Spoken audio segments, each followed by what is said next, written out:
Guiraud, ça vous inquiète? Et de ce que Benjamin Duhamel a dévoilé, là, les bonnes feuilles sur l'immigration? Bon, c'est l'anti-France, hein, c'est comme d'habitude. C'est quoi l'anti-France? L'anti-France, c'est la France des traîtres à la patrie et des criminels de guerre. Par exemple, on a un soutien de M. Zemmour juste en face de nous. Vous êtes d'accord avec M. Zemmour quand il dit que, par exemple, le maréchal Pétain, ce traître à la France, a sauvé les Juifs français? Non, en fait, Éric Zemmour n'a jamais dit ça. Il dit qu'il a sauvé certains Juifs français. Oui, c'est ça. C'est pas la même chose. On n'est pas couché. C'est un traître à la France, Éric Zemmour?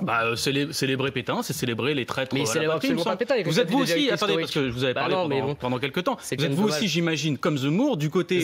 Vous vous dites du côté du maréchal Bugeaud, cet homme qui est un général qui a massacré pendant la colonisation en Algérie énormément de gens, qui a brûlé des villages et qui a asphyxié des gens dans les grottes. Vous êtes de son côté? On est content de voir que David Guiraud regarde assidûment Éric Zemmour et qui note. Non, mais répondez juste à la question. Moi, je veux savoir quelles sont vos références idéologiques. Moi, je veux dire quelque chose. Éric Zemmour, il diane aussi des choses qui sont réelles depuis le début. Non, je vous pose des questions. On dit Zemmour et pas Zemmour, donc si on parle de français. On essaie de débattre. Oui, on essaie de débattre. Moi, je pose des questions précises. J'attends des réponses précises. Quelqu'un qui dit défendre la France, vous perdez vite votre latin. Je vous pose des questions précises. Et quant à monsieur Éric Zemmour, j'aimerais bien savoir ce qu'il propose pour les pauvres. Parce que vous savez, cette personne se dit contre les étrangers, mais pour les petits blancs. Mais cette personne est pour le recours. Allez, on racialise le débat comme d'habitude du côté de la France Insoumise. Il est contre les 35 heures. Il est contre les 35 heures. Il s'est prononcé contre. Il est pour l'augmentation de l'âge de départ à la retraite en disant, je le cite, qu'il répond favorablement aux injonctions du patronat. Déjà l'adversaire politique. Bien sûr, c'est leur plus grand adversaire politique. Ça fait des années qu'il est en campagne politique. Donc pour vous, il n'y a pas d'ambiguïté. Mais de toute façon, qu'il soit candidat ou pas, ça fait des années qu'il se déroule. C'est un candidat raciste, Éric Zemmour? Oui, bien sûr. Il a été condamné. Écoutez, en 2011, quand on est condamné pour des propos racistes, c'est en général qu'on est raciste. Il n'a pas fait appel, il a été condamné une seule fois. Non. En 2018, il a été condamné pour incitation à la haine religieuse, monsieur. En 2018, il n'a pas été condamné par on va pas faire le parcours judiciaire d'Éric Zemmour. Ça veut dire qu'il y a une petite alliance objective, là, selon vous, Emmanuel Macron, Éric Zemmour? Ah, mais leur conversation ne m'intéresse absolument pas. Je pense qu'elle intéresse vraiment pas les Français. Alors bon, c'est toujours un peu croustillant, hein, les petites anecdotes, ça fait vendre des bouquins, mais c'est pas ça qui développe des idées pour le pays. La question aujourd'hui, c'est qu'est-ce qu'on propose pour le pays? Nous vivons la crise économique la plus grave depuis la Seconde Guerre mondiale. Et qu'est-ce que l'on propose? Est-ce que le but...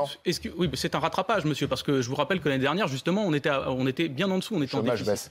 Et moi, je vous dis, il y a 10 millions de pauvres dans ce pays. Alors moi, je veux bien qu'on parle d'insécurité tout le temps. Mais quand on va parler d'insécurité alimentaire, il va proposer quoi, Zemmour? Quand on va parler d'insécurité face au chômage, quand on va parler d'insécurité économique, quand on va parler d'insécurité écologique, celui-là, il va disparaître. Mais c'est très bien qu'il se programme, il suffit Zemmour avec passion, donc il ira le programme et ça va le terminer. On va faire des débats, on va voir ce qu'il a proposé autre chose que ces délires, parce que moi, je réponds même pas. Que Mélenchon vienne débattre avec lui déjà, puis après ils pourront... Vous êtes pour que Jean-Luc Mélenchon débatte face à Éric Zemmour? Il va l'éteindre.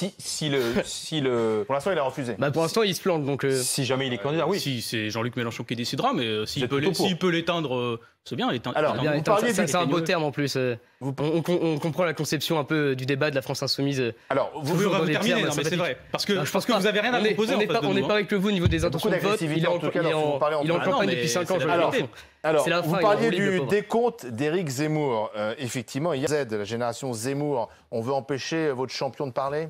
Bon, déjà, c'est pas forcément notre champion. L'idée, c'est qu'on veuille qu'il se présente. Bon, après, moi, je pense que le CSA, à la limite, s'ils veulent l'interdire de parler sur CNews ou compter son temps de parole, que le service public l'invite alors dans ce cas-là dans ses chaînes, dans ses émissions. Ça concerne pas CNews, ça concerne toutes les prestations de Zemmour. Quand il va faire la promotion de son livre, je ne sais pas, sur BFM ou sur France 2, il sera décompté. Et surtout, là, en fait, c'est une présomption de candidature.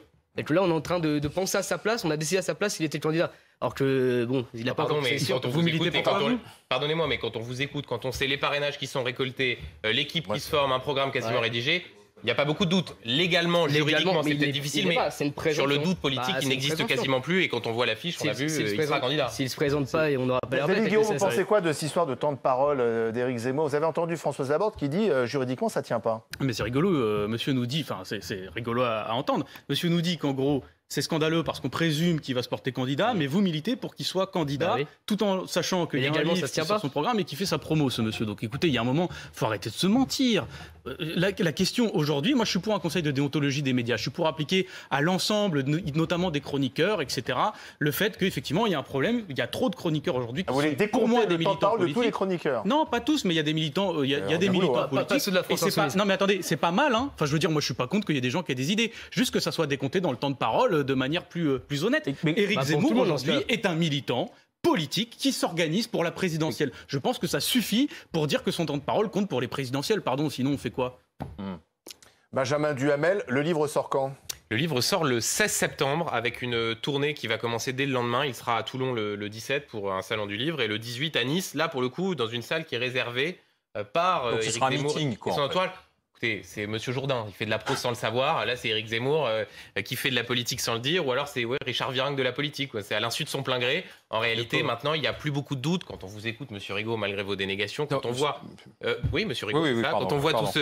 Monsieur Rigaud, Guiraud, pardon. Voilà, Monsieur Rigaud, Guiraud. Pas trop d'accord non plus, Clément. C'est juste le blanc et voilà. Oui, mais enfin, Benjamin Duhamel, c'est pas au CSA de dicter l'agenda politique d'Éric Zemmour s'il en a un. Mais c'est pour ça, Olivier, qu'il y a une question juridique. Et là, dans ce cas-là, on verra. Et peut-être d'ailleurs, Éric Zemmour va-t-il attaquer devant les tribunaux administratifs la décision du CSA. Et ensuite, il y a un sujet politique. Est-ce que désormais, entre les parrainages, l'équipe, le programme, le livre, l'affiche et les pseudo-meetings, il y a un doute sur sa candidature? Non. La réponse, désormais, c'est non. Il y a nouvelles affiches qui sont prêtes, il y a d'autres choses qui vont sortir. Oui, nous, peut-être, on prépare d'autres affiches, d'autres actions.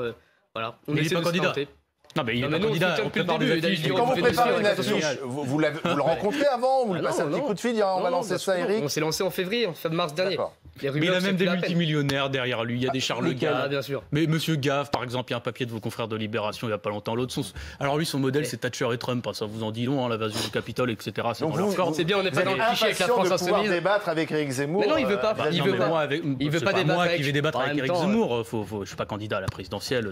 Heureusement. Mais oui, moi je suis pour que on va parler de tout ça. On va parler des gens qui se disent défendre les blancs des campagnes hautes, mais qui sont prêts à les faire crever au boulot. Toujours à parler des races, toujours à racialiser ça, c'est hallucinant. Merci messieurs. Merci. Soyez prêts. Merci beaucoup. Ne vous inquiétez pas, merci.